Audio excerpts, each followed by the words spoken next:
చాలా షోస్ నువ్వు రిజెక్ట్ చేసుకుంటా యాహ్! వస్తున్నావు. ఇటు యాహ్! 'ఇస్మార్ట్ జోడీ' చేయలేదు. తర్వాత 'కేబీకేజీ' ఆపర్చునిటీ వచ్చింది. అది వద్దనుకున్నావు. దేనికి అసలు ఎందుకు వద్దనుకుంటున్నావు? పేమెంట్స్ విషయమా? లేదంటే టెలివిజన్‌లో కనిపించకూడదనుకుంటున్నావా? లేకపోతే ఏమన్నా పర్సనల్ స్పేస్ కోరుకుంటున్నావా? No. No. No. It's not like that.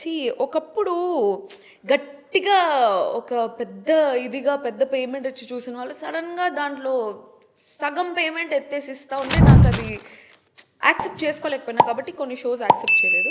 కొన్ని షోస్ కొన్ని పర్సనల్ ఇష్యూస్ వల్ల యాక్సెప్ట్ చేయలేదు. పర్సనల్ రీజన్ అంటే ఇప్పుడు 'ఇస్మార్ట్ జోడీ' హస్బెండ్‌తో పోవాలి. ఏం మీ ఇద్దరు విడిపోయారా? లేదు, వికాస్ నేను కలిసే ఉన్నాము. మరెందుకు 'ఇస్మార్ట్ జోడీ' షో ఒప్పుకోలేదు? ఇస్మార్ట్ జోడీ షో టైంలో నేను ఎట్లా అంటే నేను ఒక ఎక్స్ట్రీమిస్ట్ అనమాట. సో నాకు ఒక గొడవ జరిగిందంటే నేను ఆపోజిట్ పర్సన్ ఎంత తగ్గుతా ఉన్నా కూడా నాకు మైండ్లో అది పోయేంతవరకు నేను మాట్లాడను వాళ్ళతో.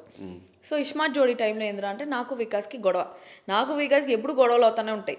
అట్లాంటిది ఒక షోలోకి పోయేసి మేమిద్దరు కలిసి అక్కడ చాలా యాక్టివిటీస్ ఎట్లున్నాయి చూస్తున్నాం కదా, ప్రపోజ్ చేయాలి, ఎత్తుకొని తిప్పాలి, అట్లాంటివంతా నాకు కొంచెం ఎంబారసింగ్గా అనిపిస్తుంది. ప్లస్ నేను మాట్లాడకపోతే ఆ ఈగో వల్లే నేను పోలేదు. దానివల్ల చాలా మంచి ఆపర్చునిటీ ఇస్మార్ట్ జోడీ. బట్ నాకు అశ్విన్ అన్న ఫోన్ చేసినప్పుడు కూడా చెప్పిన, అన్నా నేను వికాస్ గొడవలో ఉన్నామన్నా, నేను రాలేదు అని చెప్పేసి. బాగుంటుందిరా తల్లి అంటే కూడా లేదునా నేను రాను అని చెప్పిన.